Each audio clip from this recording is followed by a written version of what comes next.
the heat hung thick and green, a living thing pressing down on Leo Maxwell as he steered the rented pickup along the muddy track. Spanish moss draped the cypress trees like spectral beards, obscuring the sky, choking the light. Louisiana. He'd chosen it for its anonymity, a place where a man could disappear, or at least a man owing a considerable amount of money to the wrong people. He drained his dwindling savings for the truck, the cabin a few miles further in, and the vague promises of a fresh start. New Orleans had been too close, too accessible. This was the swamp's embrace, a place the civilized world had forgotten. The cabin was a single-room affair, perched on stilts above the slow-moving water.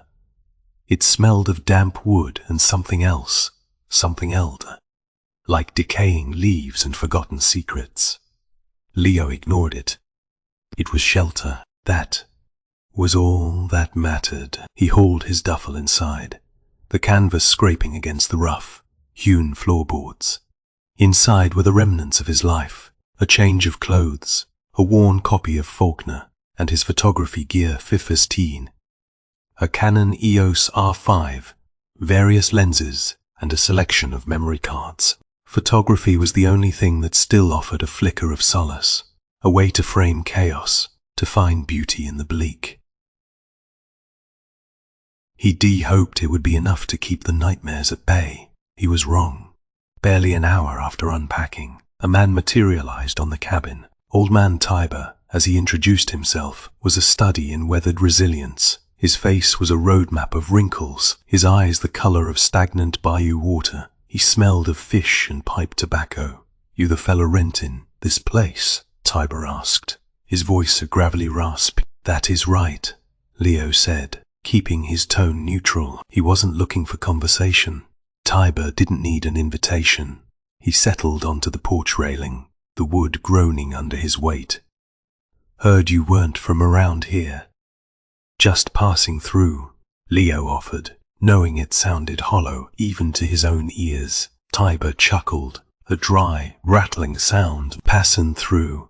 Folks say that a lot, but the Bayou.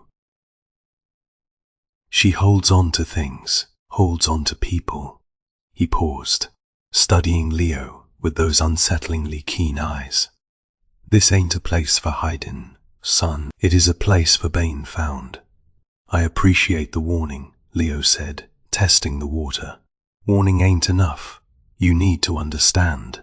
This here is a wild place, full of things best left undisturbed. Things that walk on two legs and things that don't. Them folks in town, they got their stories. Talk of the rougarou, the werewolf of the swamp, old magic. Don't dismiss it. This land remembers." Leo forced a smile. "I'm a photographer. I mostly shoot birds and alligators." Tiber's eyes narrowed. "Alligators ain't the only things with teeth out here." The old man lingered for another 10 minutes, reciting a litany of local lore, each tale darker and more unsettling than the last. Leo listened with a growing sense of dread.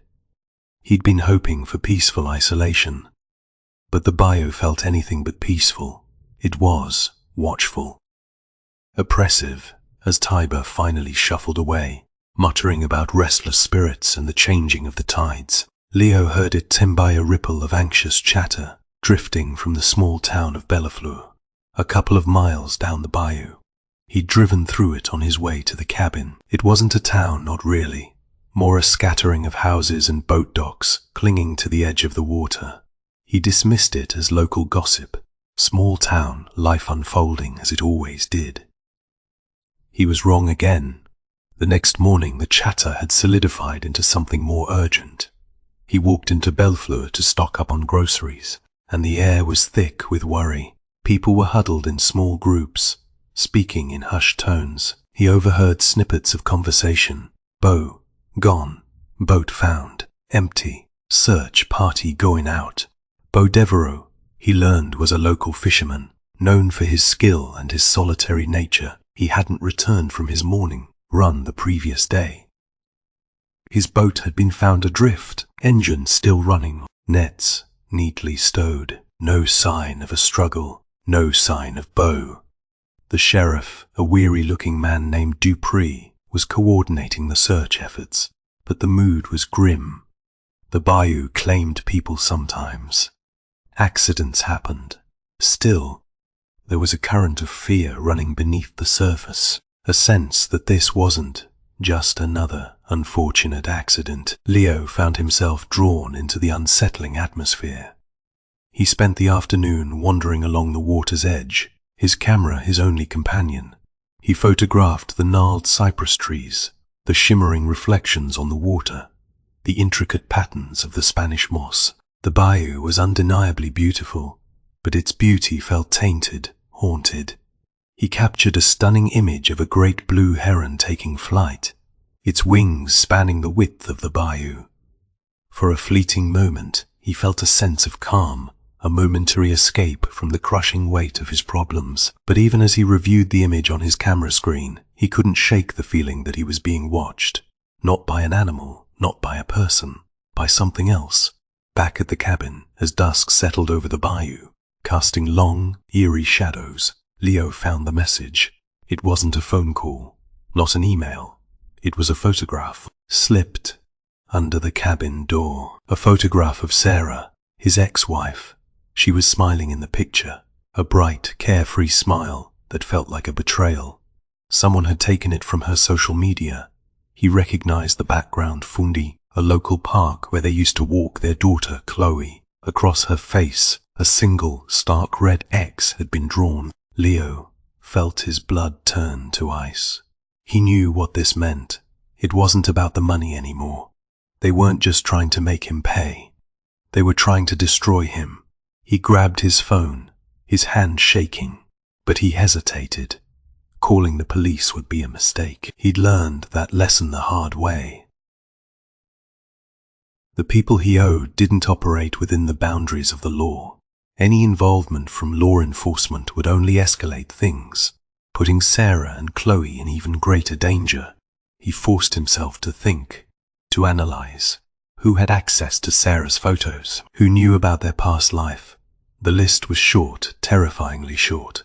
He spent the next few hours scouring the local news websites, searching for any mention of the disappearance, any connection to his own situation.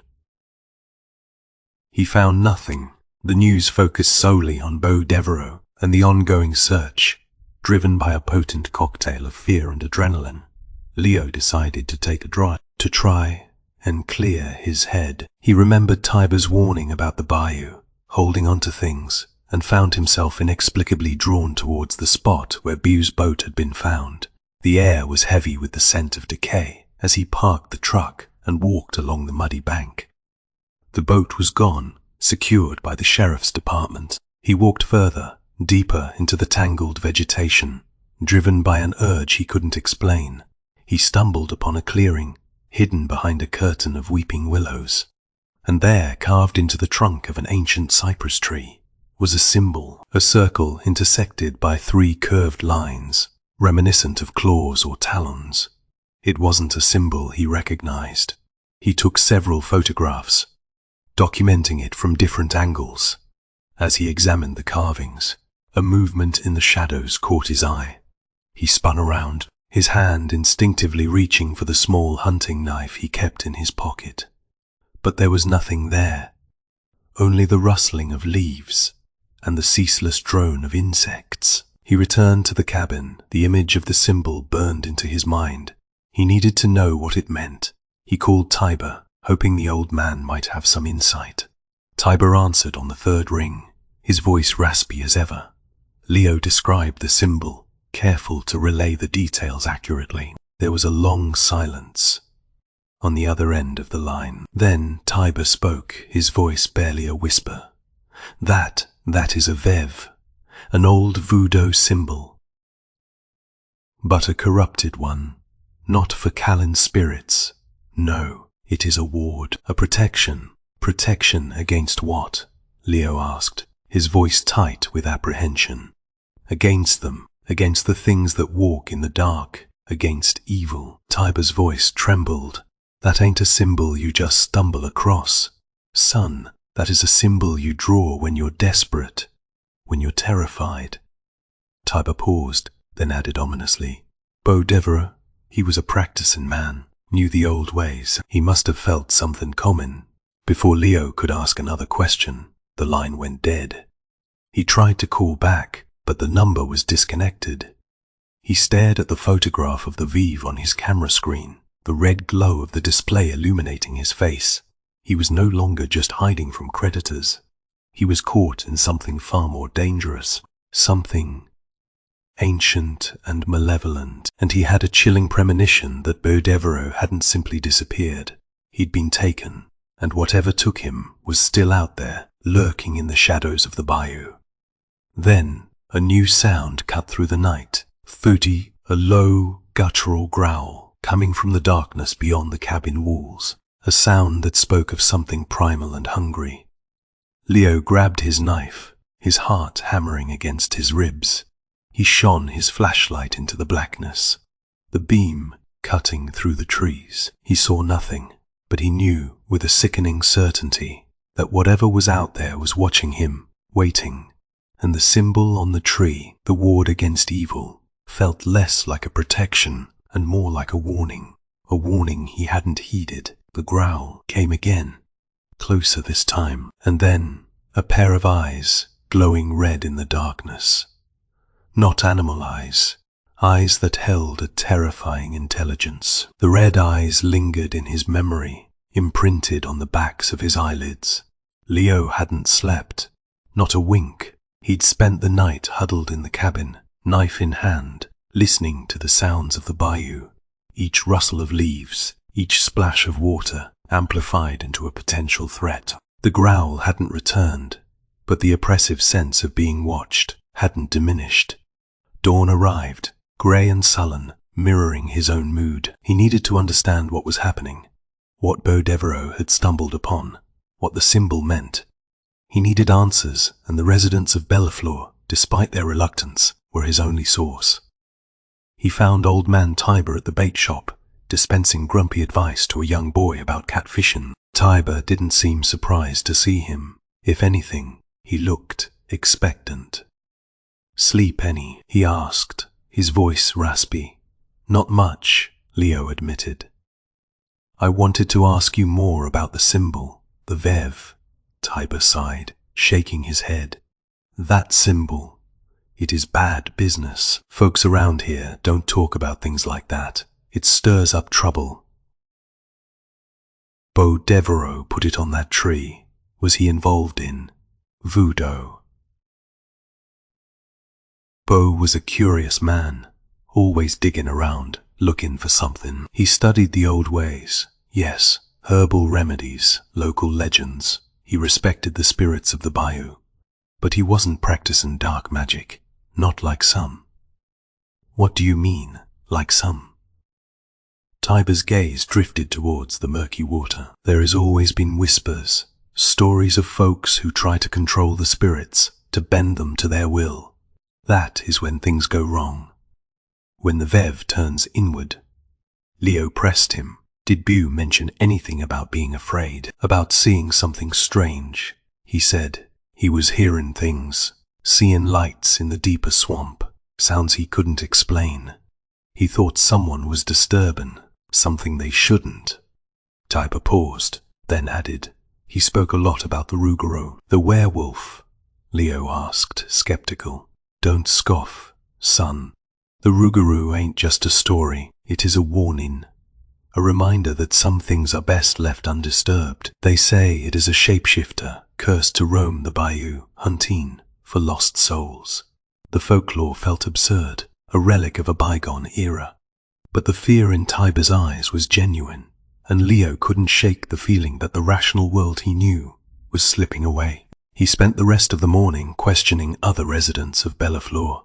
Each encounter yielded little more than suspicion and evasive answers. They spoke of Bayou with a mixture of respect and fear, describing him as a loner, a man who kept to himself.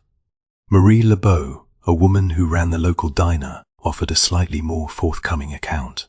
Bayou was a good man, but he got obsessed. He started tacking long trips into the swamp, further than anyone normally goes, said he was tracking Something, wouldn't say what. She wrung her hands. He kept talking about strange lights, unnatural sounds, like something was calling to him. Sheriff Dupree, however, was less helpful. He dismissed Leo's inquiries, attributing Beau's disappearance to a boating accident and warning him against stirring up unnecessary trouble. The sheriff was polite, but his eyes held a veiled threat. Leo sensed a closed-rank mentality, a community united in its silence. "Look, Mr. Maxwell," Dupree said, his voice laced with caution. "This bayou, it is a tight, knit community. We look after our own. We don't need outsiders combing in here, asking questions, digging up old ghosts." Driven by frustration, Leo decided to follow Beau's trail, venturing into the deeper parts of the swamp. He rented a small flat-bottomed boat and navigated the narrow waterways, guided by a hand-drawn map he'd managed to acquire from Marie Lebeau. The further he went, the more oppressive the atmosphere became. The trees closed in overhead, blotting out the sunlight. The air was thick with humidity and the scent of decaying vegetation. The silence was broken only by the drone of insects and the occasional cry of a bird. He eventually reached a small, secluded cove, marked on the map as Old Man Thibodeau's Landing. According to Marie, Thibodeau had been a trapper who'd vanished decades ago, leaving behind only rumors of a hidden fortune and a penchant for dark magic. He founded Tybee, a hidden campsite, obscured by the dense foliage. It had clearly been abandoned in haste. A half-eaten meal lay rotting on a makeshift table. A sleeping bag was crumpled on the ground. Scattered around the campsite were fragments of a notebook, its pages torn and waterlogged. He carefully collected the fragments, piecing them together like a macabre puzzle. The handwriting was Boussouvine. He recognized it from a fishing license he'd seen at the sheriff's office. The journal entries were disjointed, rambling, filled with cryptic observations and growing paranoia. Bew wrote about the strange lights and sounds, describing them as unnatural, disturbing, and wrong. "The lights are getting closer. They seem to be common from the south, deeper into the cypress. It is like something is pulling me, drawing me in. I feel like I'm being watched constantly.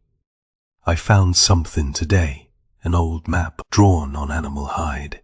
It shows a location, a place called L'El Perdu, the Lost Island.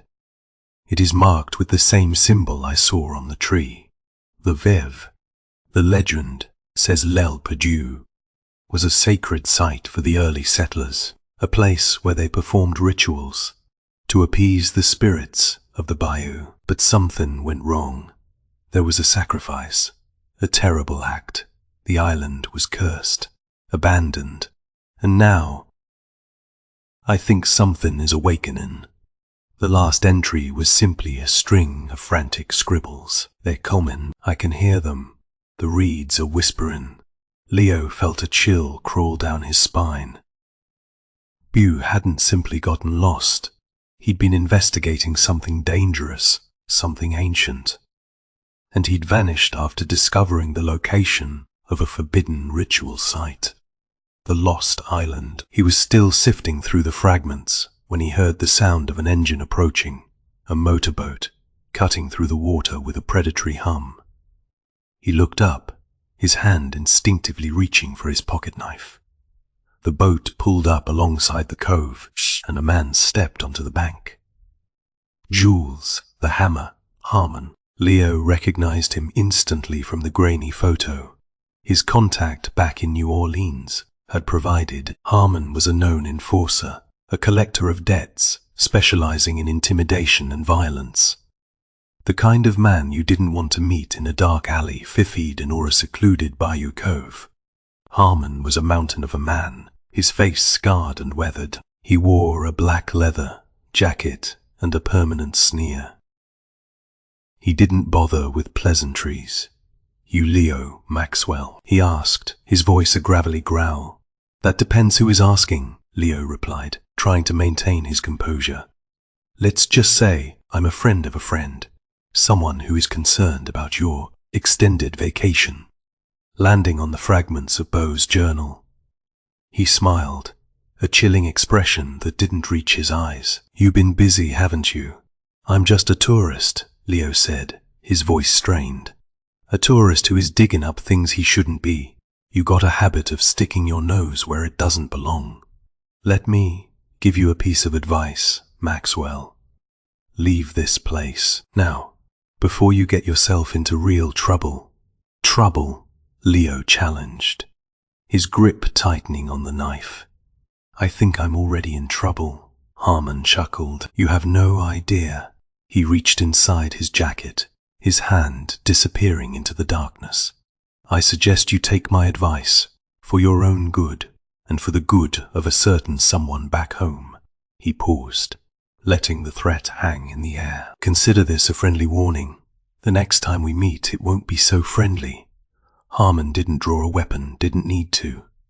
The menace in his eyes, the sheer physicality of his presence, was enough. He turned and walked back towards his boat, his heavy footsteps crunching on the gravel. "And one more thing, Maxwell," he called, over his shoulder. "Stay away from Beau Devereaux. Some things are better left buried." As Harmon's boat disappeared around the bend, Leo stood alone in the cove, the fragments of Beau's journal clutched in his hand. He was being squeezed from both sides. His creditors wanted him to disappear, and someone, Tuai, or something Tuai in the Bayou, wanted him to stop asking questions. He looked down at the journal, at the map fragment depicting L'Île Perdue, the lost island. A dark premonition settled over him. He knew with a chilling certainty that he couldn't walk away. He had to find the lost island.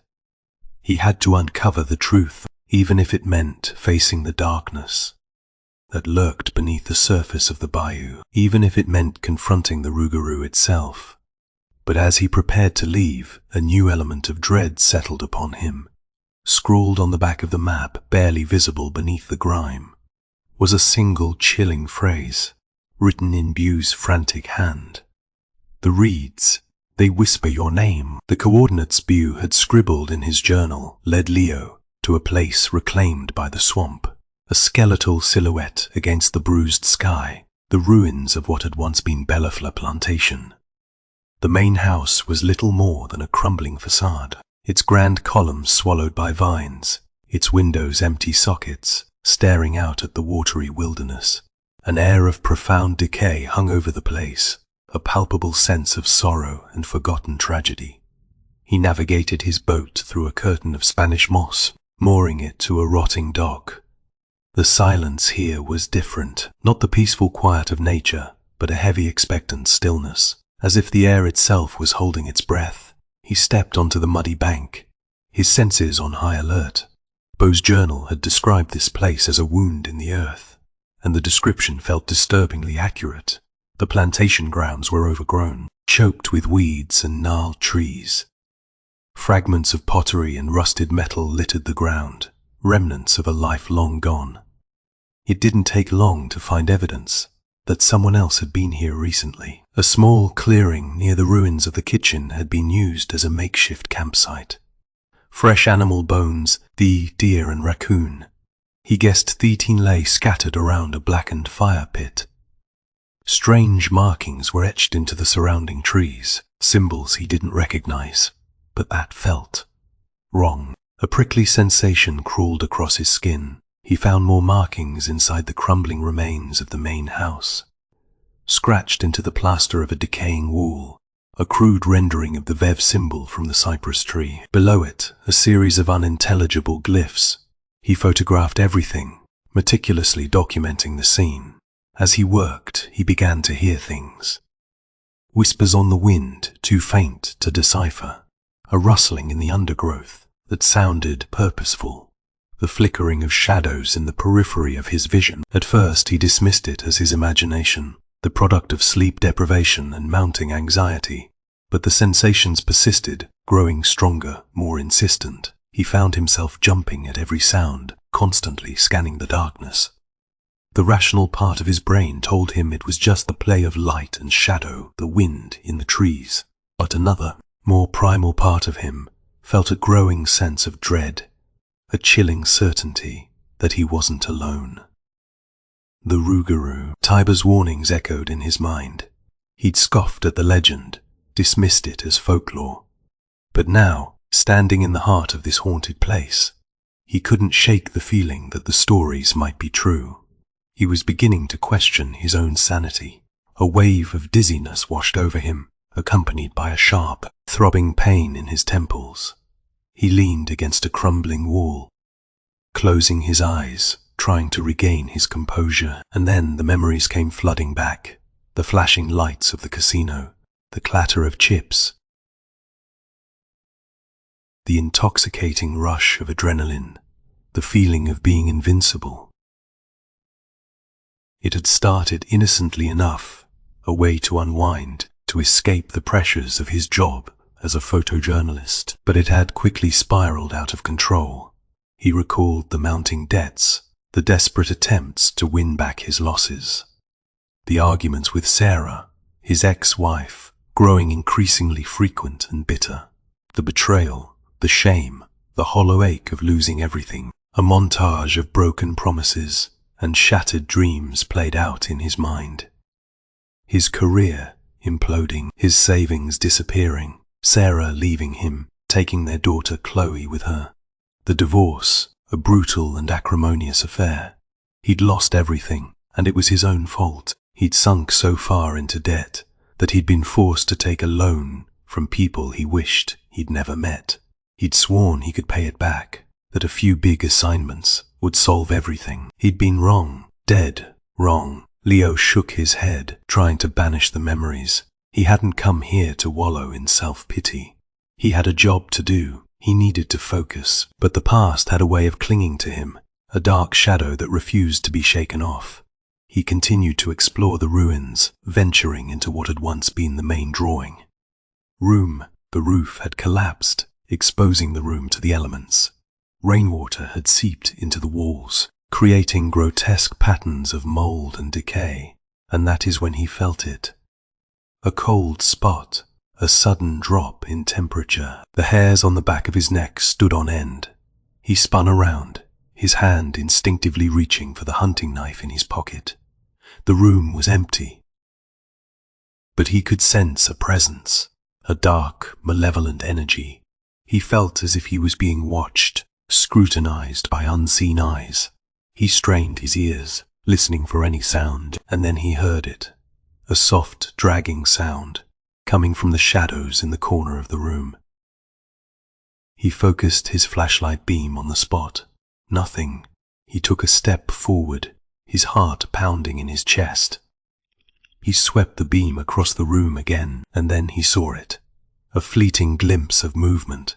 A dark shape disappearing into the darkness. It was gone before he could get a clear look.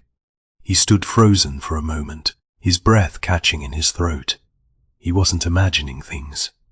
Something was here. Something was watching him. Something was hunting him. He backed away slowly, his eyes darting around the room. He needed to get out of here. Now, as he turned to leave, his foot struck something on the floor. He looked down and saw a glint of gold lying amidst the rubble. He bent down to pick it up. It was a small, ornate pendant, crafted from gold and encrusted with tiny pearls. A delicate filigree design adorned the front, depicting a stylized fleur de lis. Examining it closely, it was beautiful, exquisite, but there was something unsettling about it. It felt old, cursed even. He wrapped the pendant in a handkerchief and stuffed it into his pocket. He needed to show it to someone, to find out its origins. He knew only one person who might be able to help, Old Man Tiber. He hurried back to his boat, his pace quickening with each step. He didn't look back. He couldn't afford to. He found Tiber at the bait shop, mending nets. The old man took one look at Leo's face and knew something was wrong. "What did you find?" he asked, his voice gruff. Leo placed the pendant on the counter. Tiber picked it up, his weathered hands trembling slightly. He examined it with a magnifying glass, his eyes narrowed in concentration. The silence stretched on for what felt like an eternity. Finally, Tiber looked up, his face pale. This belongs to the Devereaux family, he said, his voice barely a whisper. It belonged to Elodie Devereaux, the plantation owner's daughter. She disappeared over 100 years ago. Disappeared? Leo asked, his voice tight. Vanished without a trace. Some say she ran off with a lover. Others say she was taken by the rougarou. But the truth is more terrible. Tiber paused, then added ominously. Elodie was promised to a man she didn't love, a cruel and powerful man named Jean-Baptiste Leblanc. She refused to marry him, and on the night before the wedding, she simply vanished. Some say Leblanc had something to do with it, that he performed a dark ritual, a sacrifice to appease the spirits of the Bayou. He shook his head, his eyes filled with sadness. That pendant, it was Elodie's most prized possession.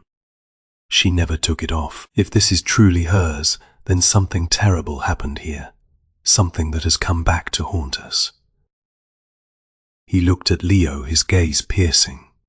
You've stirred up something you don't understand, son, and I fear it is not going to let you go easily. News crackled over Tiber, ancient radio, each bulletin more ominous than the last. Hurricane Celeste, initially a Category 1, had exploded into a Category 4 in a matter of hours. Its projected path aimed directly at Bellefleur and the surrounding bayou. Evacuation orders had been issued, but most residents, stubborn and wary of outsiders, had chosen to ride it out, including Leo and Tiber. She is coming, fast, son, Tiber said, his voice grim as he secured the shutters on his ramshackle bait shop. This ain't no ordinary storm. This is a reckoning. Leo felt a knot of dread tighten in his stomach. The approaching hurricane felt like more than just a natural disaster. It felt orchestrated, as if the forces at play in the bayou were amplifying the storm, using it as a weapon. They spent the next few hours securing the bait shop, boarding up windows, stacking sandbags, and preparing for the worst. But a nagging feeling of unease persisted. It wasn't the storm they should be fearing, Leo realized. It was what the storm might unleash. The disappearances. Leo began hesitant. Beau Devereaux, Elodie Devereaux, is there a connection? Tiber nodded, his face etched with worry. There is. I've been digging into the old records. The Devereaux family had a complicated history, and all the folks who gone missing lately. They were all descendants of individuals involved in a dark secret surrounding the plantation. He spread out a collection of faded documents, civil land deeds, marriage certificates, old newspaper clippings. Back in the 1840s, Jean-Baptiste Leblanc, the plantation owner, was obsessed with Haitian voodoo. He believed it held the key to power and prosperity. He brought in a Hangan, Futina voodoo priest, Sivin to perform rituals on the land to appease the spirits. But the rituals demanded a sacrifice. Elodie Devereaux, Leo breathed, remembering the pendant. She discovered what Leblanc was planning. A ritual to bind the spirit of the bayou. To control its power. She threatened to expose him, and then she vanished. Tiber pointed to a list of names. The others, they were all connected to those who opposed Leblanc, those who knew the truth about Elodie's disappearance. Their descendants are being targeted now. The radio squawked to life, interrupting their conversation, a garbled message about road closures and rising floodwaters. Then, a more chilling report. Multiple vehicles had been spotted heading towards Bellefleur Plantation, ignoring the evacuation orders. Something's not right, Leo said, his hand instinctively reaching for his camera bag. Just then, A black pickup truck screeched to a halt outside the bait shop. Jules, the hammer, Harmon stepped out, accompanied by 2 hulking figures. They were armed. "Looks like you 2 ain't heeding the warning," Harmon said, his voice dripping with menace. "Still poking around where you don't belong." "We're staying put," Tiber rasped, his hand resting on a rusty shotgun hidden beneath the counter. Harmon said, his eyes scanning the bait shop, "We received word that you've been asking questions about the Devereaux family, about the plantation. That is none of your concern. It is when people start disappearing," Leo retorted, his voice steady despite the fear gnawing at his insides. Harmon chuckled. "You're a stubborn one, aren't you? Let me spell it out for you. We're working on behalf of the LeBlanc family. They still own the plantation, you know, and they want to keep their family history private. You're protecting murderers." Harmon's smile vanished. "We're protecting a legacy, a birthright. The LeBlancs believe that the land rightfully belongs to them, and they're willing to do whatever it takes to keep it." "Whatever it takes?" Leo asked, his grip tightening on his camera bag. "Whatever it takes," Harmon repeated, his voice cold. "Now, I suggest you leave before you get caught in something you don't understand." Before Leo could respond, the wind howled, rattling the shutters of the bait shop. Rain lashed against the windows. The hurricane was closing in. "Looks like we're out of time," Harmon said. "Time to go." He nodded to his associates, who moved forward, blocking the door. A scuffle broke out. It was a brutal, chaotic fight. Tiber, despite his age, wielded his shotgun with surprising accuracy, scattering Harmon's men. But they were outnumbered and outgunned. Leo grabbed a fishing gaff and used it to fend off an attacker. But he was quickly overwhelmed. During the chaos, Harmon managed to disarm Tiber, sending the shotgun clattering to the floor. He raised his fist, ready to deliver a knockout blow. "No!" Leo shouted, throwing himself in front of Tiber. Harmon's fist connected with Leo's jaw, sending him sprawling to the ground. He felt his head snap back, stars exploding in his vision. As he lay there, dazed and disoriented, he saw Harmon's men dragging Tiber outside. They were heading towards the plantation. "What are you doing to him?" Leo yelled, struggling to his feet. Harmon smirked. "We need him. He knows things the LeBlancs want to know. Let him go. Not a chance." Harmon turned and walked away, leaving Leo battered and bruised on the floor of the bait shop. Leo knew he had to help Tiber. He staggered outside, ignoring the stinging rain and the howling wind. He had to reach the plantation, and fast. The bayou was a maelstrom of wind and water. Trees were uprooted. Debris was swirling everywhere. The roads were impassable. He commandeered a small, flat-bottomed boat, the same one he'd used to explore the swamp, and set off towards the plantation, fighting against the raging currents. He found Tiber tied to a chair inside the plantation house, which had been fortified with sandbags and lumber. The LeBlanc family, along with Harmon and his associates, were gathered in the main hall, preparing for a ritual. They had set up an altar, adorned with candles and strange symbols. A large wooden cage stood in the center of the room, containing a terrified young woman, Swantine, a descendant of one of the individuals who had opposed Jean-Baptiste Leblanc. "They're going to finish what Leblanc started," Leo realized, his blood running cold. They're going to sacrifice her. He overheard snippets of conversation as he crept closer, hidden in the shadows. "The storm is our ally," a woman's voice said, icy and commanding. It was Madame Evangeline Leblanc, the matriarch of the family. "The power of the Bayou is at its peak tonight. We will bind the spirit to our will and claim our birthright. The sacrifice will replenish our strength, protect us from harm." Another voice added, a man's, her son, Armand Leblanc. Leo understood now. They weren't just trying to reclaim their family history. They were trying to harness the power of the Bayou, to control its forces. and the sacrifice was the key. He had to stop them. He raised his camera, adjusting the settings. It wasn't a weapon, but it was all he had. He started taking pictures, capturing the scene in vivid detail, the faces of the LeBlancs, the terrified woman in the cage, the ominous altar. He hoped the flash might momentarily disorient them, give him an opportunity to intervene. He slipped into the hall, navigating the chaos, keeping to the shadows. He reached the cage, his heart pounding in his chest. "Don't worry," he whispered to the woman, his voice barely audible above the storm. "I'm going to get you out of here." But before he could unlock the cage, a hand grabbed him from behind. He spun around and found himself face to face with Jules, the hammer, Harmon. "Looks like playtime is over," Harmon said, his eyes filled with malice. Leo braced himself for a fight, but he knew he was outmatched. He was outnumbered, outgunned, and exhausted.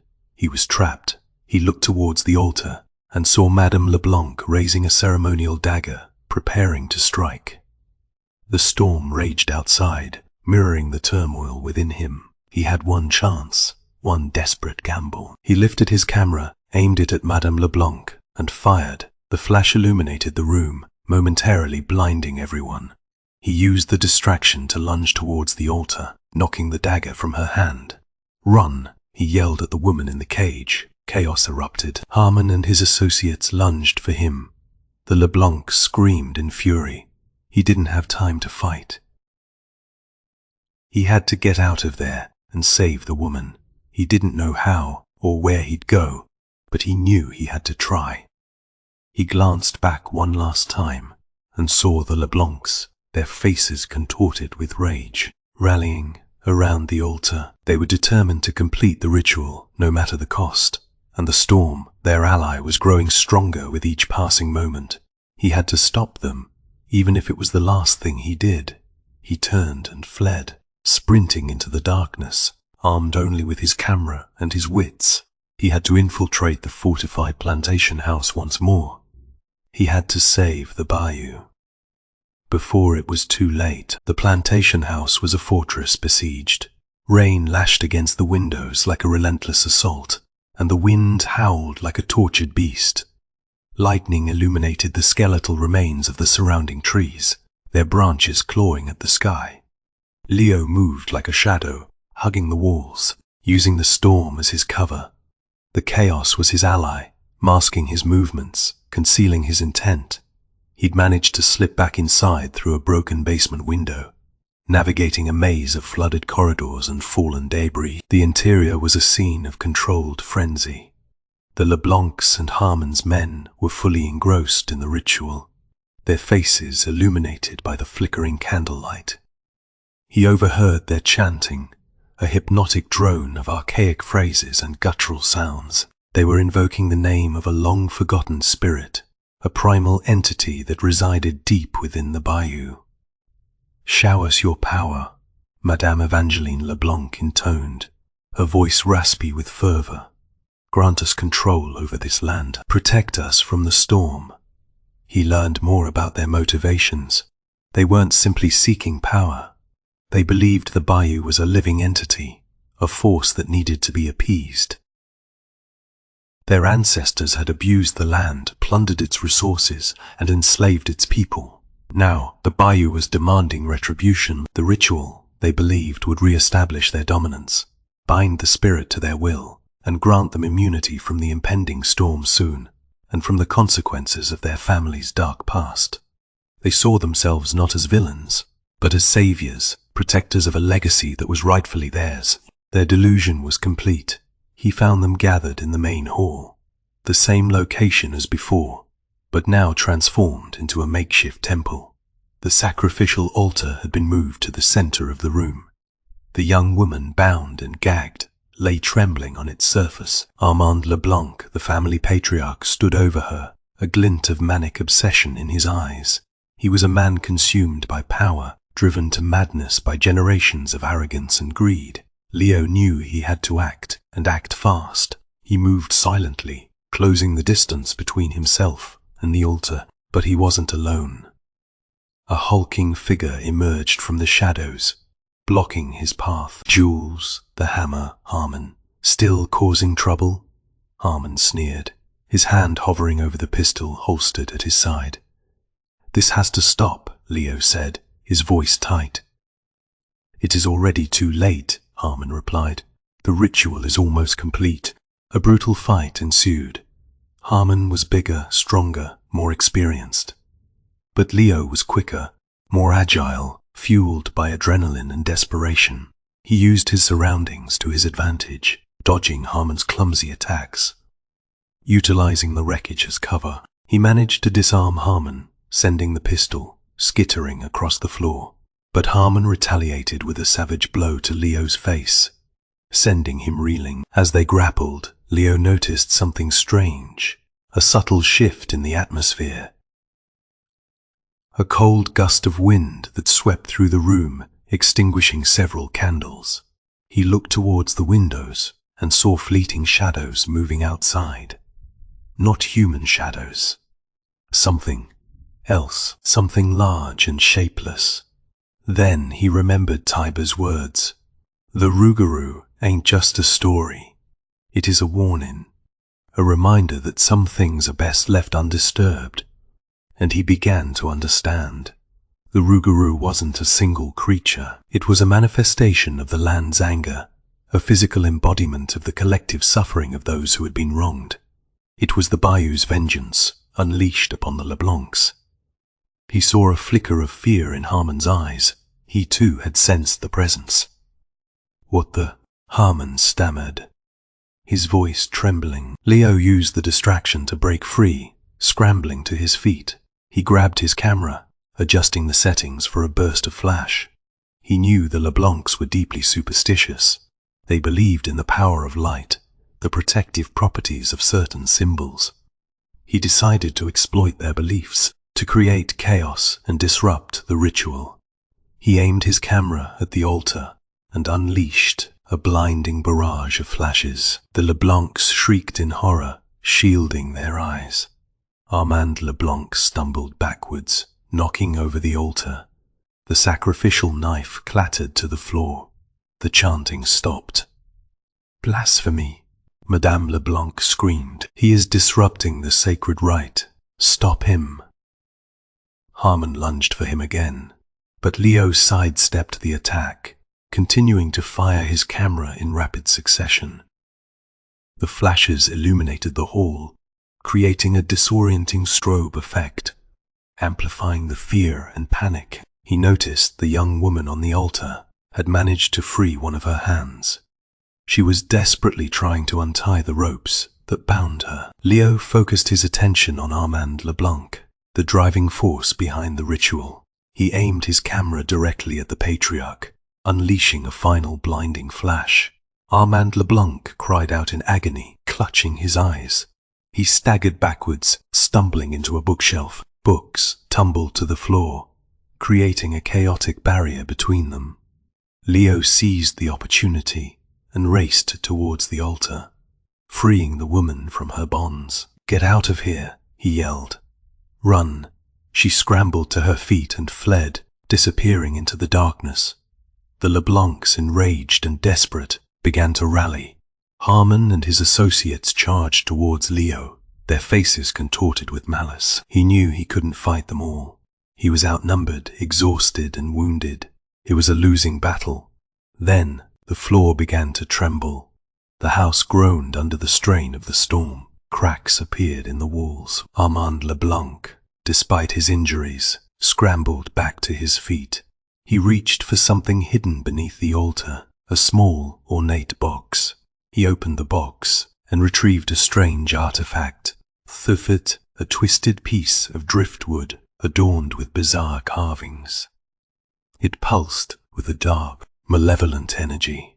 You may have disrupted the ritual, he rasped, his voice filled with fanaticism.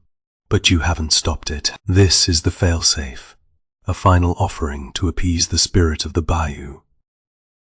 He held the artifact aloft, chanting ancient words. The air crackled with energy. The storm outside intensified, reaching a fever pitch. Suddenly, A surge of power flowed through the house. The lights flickered and died. The floor vibrated violently. The walls began to crumble. Leo felt a terrifying wave of energy wash over him, knocking him off his feet. He braced himself for the impact, expecting the house to collapse. He thought he'd ended the ritual with his flashes, realized he was wrong. He had only delayed it and provoked something far more dangerous. He looked up just in time to see the driftwood artifact glowing with an unearthly light. Armand Leblanc's eyes were wide with manic glee. "The Bayou demands sacrifice," he shrieked, "and this house will be its offering." The plantation house groaned one last time, a mournful cry, swallowed by the fury of the storm. And then the roof began to cave in. The energy surged once more, building to a crescendo. Leo knew with chilling certainty the entire structure was about to implode. He braced for the end, unsure if anyone, including himself, would survive the night. The world was a swirling chaos of mud, water, and debris. Leo coughed, sputtering out brackish water, his lungs burning. He'd been thrown clear of the collapsing plantation house, landing in a tangle of reeds and broken branches. He'd barely registered the impact, the sheer force of the storm having numbed his senses. He pulled himself to his feet, shivering and bruised, his body aching in protest. The plantation house was gone, reduced to a pile of splintered wood and twisted metal. The once grand structure had succumbed to the fury of the storm and the weight of its own dark history. He stumbled through the wreckage, calling out for Tiber, his voice hoarse and weak.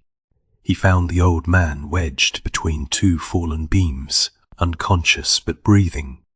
He hadn't sustained any life-threatening injuries.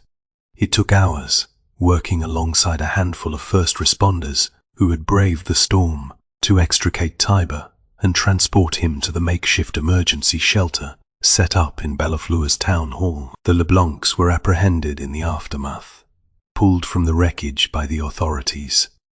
Armand Leblanc, despite his injuries, remained unrepentant, muttering about the spirit of the Bayou and the necessity of sacrifice. Madame Evangeline Leblanc, her composure shattered, stared blankly into space, lost in a world of delusion.